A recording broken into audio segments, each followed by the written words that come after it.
اعوذ باللہ من الشیطان الرجیم بسم اللہ الرحمن الرحیم الحمد للہ رب العالمین بارئ الخلائق اجمعین والصلاة والسلام علی اشرف الانبیاء والمرسلین خاتم النبیین محمد وآلہ الطیبین الطاہرین المعصومین الذین اذهب اللہ عنہم الرجس وطہرہم تطہیرا۔ قیام عاشوراء کے حوالے سے یہ گفتگو ہو رہی ہے اور یہ سوال پیش آیا، اس سوال کے جواب دینے کی ضرورت ہے، کیوں حسین تنہا ہو گئے؟ کیوں امت نے یزید کے ساتھ دیا؟ کیوں یزید کی اتنی شرارتیں دیکھنے کے باوجود امت خاموش رہی، یا یزید سے پہلے اس کے باپ کے گناہوں کو دیکھنے کے باوجود امت خاموش رہی؟ اس کی ایک اہم وجہ یہ ہے کہ حکمران امت کو قیام اور مقابلہ کرنے کے تمام صلاحیتوں سے محروم کرتی ہے، یعنی تمام راستے بند کرتی ہے حکومت، تاکہ قوم قیام نہ کرے، نہ اٹھے حکومت کے خلاف۔ یہ ایک حقیقت ہے۔ ابھی بھی دنیا میں مخفی طریقے سے ایجنسیوں کے ذریعے یا ان کے اس طرح سے کام پہ لگاتے ہیں، دن کو وقت اتنا کام کرتے ہیں، جب واپس آتے کلبوں میں جاتے ہیں، عشرت قدوں میں جاتے ہیں، اس طریقے سے مصروف رکھتے ہیں کہ لوگ حکمران کے خلاف قیام کرنے کے لیے نہ سوچے، اور اسی طرح سے قیام سے روکنے کے لیے علماء کو استعمال کرتے ہیں، سرداروں کو استعمال کرتے ہیں، میڈیا کو استعمال کرتے ہیں، اخبارات کو استعمال کرتے ہیں، تاکہ کوئی قیام نہ کرے۔ مسلمانوں کی کتابوں میں متعدد احادیث ہے، وہ بھی مستند ان کی نگاہ کے مطابق، کہ حکمران کے خلاف عملاً کوئی اقدام نہ کرو۔ زیادہ سے زبانی نصیحت کر سکتے، عملاً کوئی اقدام نہ کرو۔ حکمران آپ پر ظلم کرے، آپ کا حق غصب کرے، تب بھی برداشت کرنا ہے۔ بلکہ کسی نے یہاں تک کہا کہ اہل کوفہ، تم بنو امیہ کی مذمت بھی نہ کرو، یہ غیبت ہو جائے گی، اور جنت میں تمہارا مقام ختم ہو جائے۔ غیبت سے ناجائز استفادہ کرتے ہیں تاکہ گناہگاروں کے گناہ پر پردہ ڈال دیا جائے۔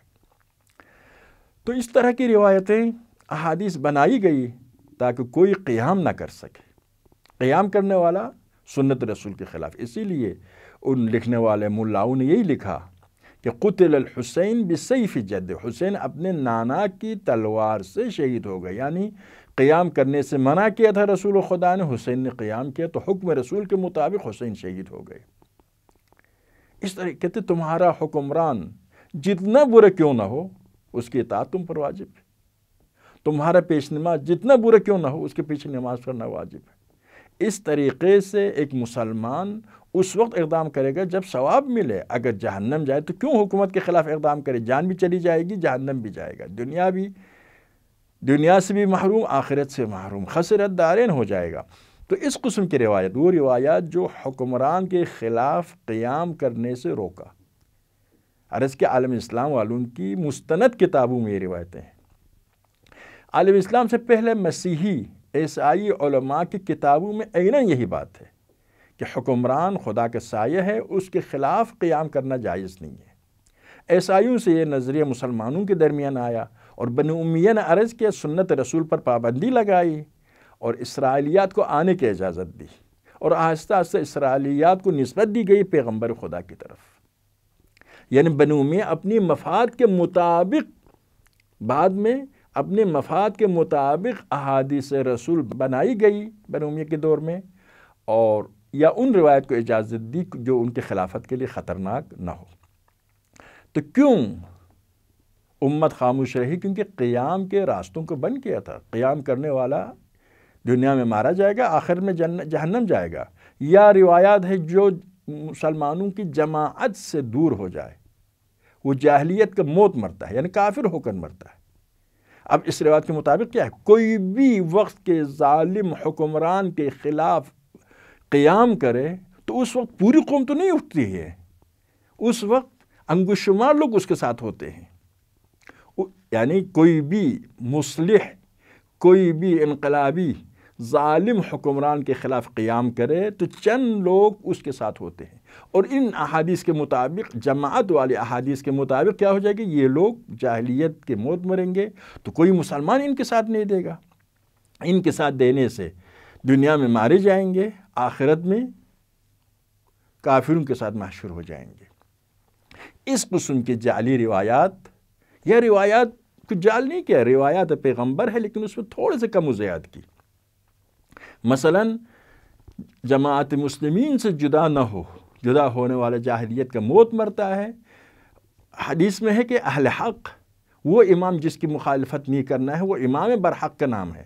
ہر امام، ہر حکمران کی بات نہیں ہے، لیکن بہرحال اس قسم کے احادیث کو جعل کر کے بنی امیہ نے اپنے خلاف قیام کے سارے راستوں کو روک دیا ہے۔ اولو الامر بنایا گیا کہ یہ اولو الامر ہے، ان کی اطاعت واجب ہے آپ پر، جتنا غلط کیوں نہ ہو اولو الامر ہے اور اطاعت واجب ہے۔ اس طریقے سے بنی امیہ اقتدار پر آئے اور قیام کے راستوں کو بند کیا، اور عرض کیا اس کے علاوہ مذہب مرجعہ جو وجود میں لایا اس کا مطلب کیا تھا، یعنی عقیدہ آپ کے دل میں ہو کافی ہے، عقیدہ کافی ہے، عمل کی ضرورت نہیں ہے۔ تو ایک آدمی حسین کے ساتھ کیوں دے؟ حسین نے قیام کیا ہے یزید کے خلاف، شہید ہونے کے خطرہ ہے، مال غارت ہونے کے خطرہ ہے، ناموس کے اسیر ہونے کے خطرہ ہے، تو ایک جوان کیوں دے؟ دل میں ایمان کافی ہے، عمل کی ضرورت نہیں ہے، تو وہ حسین کے ساتھ نہیں دیں گے۔ کیوں؟ اپنے جنت جانا ہدف ہے تو جنت جانے کے لیے عمل کی ضرورت نہیں ہے۔ اسی طرح سے مذہب جبریہ والوں کا عقیدہ کیا ہے؟ یہ عقیدہ بھی پھیلایا گیا کوفہ میں، شام میں، اہل بیت کے برخلاف ابن زیاد یزید یہی دلیل لاتا تھا، سب کچھ کرنے والا خدا ہے، ہم نہیں ہیں۔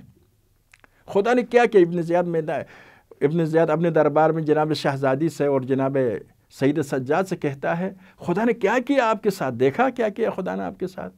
یزید کہتا ہے اللہ تؤتی الملک من تشاء، خدایا تو نے یہ حکومت ہمیں دی ہے۔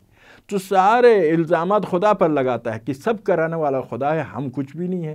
تو ایک مسلمان سمجھتا ہے یزید نے کوئی غلط کام نہیں کیا ہے، بظاہر یزید کر رہا ہے، بظاہر ابن زیاد کر رہا ہے، حقیقت میں سب کرانے والا خدا ہے۔ اسی لیے قیام کے سارے راستوں کو انہوں نے بند کیا۔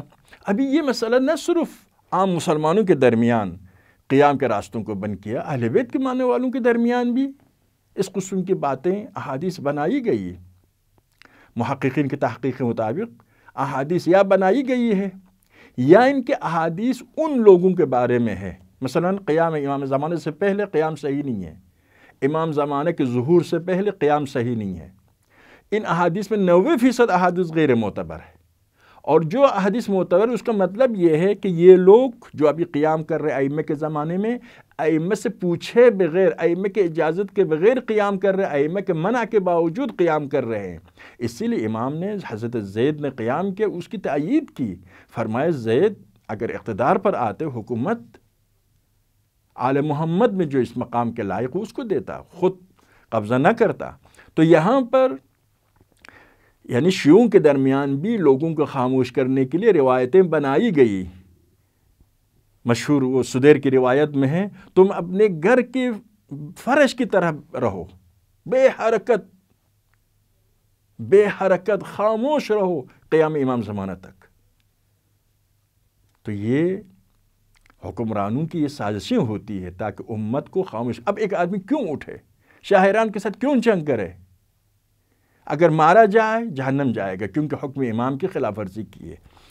لیکن قیام کربلا سب سے بڑی دلیل ہے کہ ظالم حکمران کے خلاف قیام کرنا ہے۔ یعنی انہوں نے یہ سب کچھ کیا تھا تاکہ حسین کے قیام ناجائز قیام قرار دیا جائے، لیکن حسین کے قیام نے بنو امیہ کو ناجائز قرار دیا، بنو امیہ کے تخت و تاج کو ناجائز قرار دیا۔ قیام کربلا کے بعد مدینے میں اصحاب اور تابعین نے قیام کیا، مکے میں عبداللہ زبیر نے قیام کیا، قیام کربلا کے بعد مسلسل کوفہ میں قیام ہوا، مختار کا قیام، مختلف قیام عالم اسلام میں ہوا۔ یعنی در حقیقت کوشش کی گئی تھی ان روایات کے ذریعے بنو امیہ کے خلاف، ظالمین کے خلاف قیام کے سلسلے کو ہمیشہ کے لیے بند کرے، لیکن حسین کی قربانی نے ان کے اس سازش کو ناکام بنایا۔ لیکن عرض کیا یہ سازش شیعوں کے درمیان بھی شروع ہوئی، تحقیق کے مطابق، علماء کے تحقیق کے مطابق عرض کیا 90% روایت غیر معتبر، جو معتبر ہے اس کے ماحول جس فضا میں فرمایا ہے امام نے، وہ فضا ہے کہ قیام کرنے والا بغیر اذن امام ائمہ کے مقابل میں قیام کرتے تھے، ائمہ کے منع کے باوجود قیام کرتے تھے، ورنہ صحیح قیام کا ائمہ نے تائید کی ہے۔ حضرت زید کے قیام، شہداء فخ کے قیام کی تائید کی ہے۔ اسی طرح سے آخر الزمان میں قم سے جو اٹھیں گے، خراسان سے جو آئیں گے، ان کی بھی تائید کی ہے روایات میں، مشرق سے جو آئیں گے ان کی روایات ائمہ نے تائید کی ہے۔ روایت کا ایک سلسلہ ہے الموطئون للمہدی قیامہ، کچھ لوگ حضرت امام زمانے کی قیام کے لیے زمین ہموار کریں گے، یعنی قیام کر کے امام کے لیے زمین ہموار کریں گے۔ تو اس طریقے سے قیام کے جواز خصوصاً ہمارے زمانے میں حضرت امام خمینی نے اس کو زندہ کیا۔ ابھی دیکھو اس قیام کے ثمرات سے دنیائے تشیع، دنیائے اسلام بلکہ انسانیت فیضیاب ہو رہی ہے، اور دین کو ختم کر رہے تھے 20ویں صدی میں، دین دوبارہ منظر عام پر آیا، دین کا ذکر کرنا چھوڑ دیا تھا، تذکرہ کرنا چھوڑ دیا تھا، منظر عام پر آیا، لوگوں کو جذب کیا، حکمرانوں کو رسوا کیا۔ یہ اس زحمت کا، اہل حق کی زحمت کا نتیجہ ہے۔ عرض کیا اس وقت کیوں حسین تنہا ہو گئے، اس کی ایک اہم وجہ یہی تھا، قیام کرنے کو ناجائز قرار دیا تھا۔ لا تلقوا بأیدیکم الی التہلکہ، اپنے ہاتھوں سے اپنے آپ کو ہلاکت میں مت ڈالو۔ طاقتور حکومت کے خلاف اٹھنا اپنے آپ کو ہلاکت میں ڈالنا ہے۔ تعجب کی بات ہے یہ آیت جہاد کے بارے میں ہے۔ آیت میں ارشاد ہو رہا ہے خدا کے راہ میں جہاد کرنے والوں کو مالی مدد کرو، مالی مدد نہ کر کے اپنے ہاتھوں سے اپنے آپ کو ہلاکت میں مت ڈالو۔ اب اس کی یہ تفسیر کرتے ہیں کہ طاقتور حکمران کے خلاف اٹھنا یہ اپنے آپ کو ہلاکت میں ڈالنا، اسی لیے قیام جائز نہیں۔ قیام کربلا پر بھی اسی حوالے سے اعتراض کرتے ہیں، جبکہ آیت واضح، آیت کا موضوع یہ ہے کہ خدا کے راہ میں جہاد کرنے والوں کی مالی امداد کرو، امداد نہ کر کے اپنے ہاتھوں سے اپنے آپ کو ہلاکت میں نہ ڈالو۔ تعجب کی بات یہ ہے کہ اپنے ہاتھوں سے اپنے آپ کو ہلاکت میں مت ڈالو کہتے ہیں، لیکن دوسری طرف سے آپ خود دیکھتے ہیں کہ یہ لوگ جہاد کو مانتے ہیں۔ جہاد میں کیا ہے؟ یا شہید ہونا ہے یا کسی کو مارنا ہے، یعنی جہاد میں شہادت کی بہت امکان ہوتا ہے، بھاگنے کی تو اجازت نہیں ہے مگر خاص حالات میں۔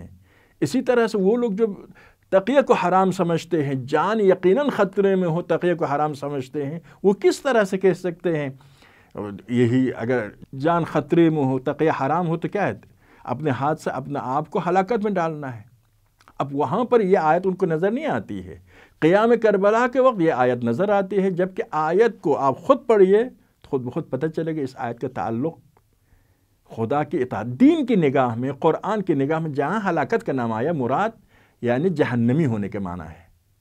اگرچہ ہلاکت مرنا ہے، لیکن عموماً دین ہر مرنے والوں کو ہلاک نہیں کہتے ہیں۔ شہیدوں کے بارے میں کروائی، ان کو مردہ نہ سمجھنا، ان کو مردہ نہ کہنا، لیکن جو گناہگار ہیں ان کو کہا ہے ہلاک ہو گئے۔ اسی لیے لا تلقوا بأیدیکم الی التہلکہ، یعنی اپنے ہاتھ سے اپنے آپ کو جہنمی مت بناؤ، یہ مطلب ہے۔ وصلی اللہ علی محمد وآل محمد۔ Hussein, Hussein, Hussein.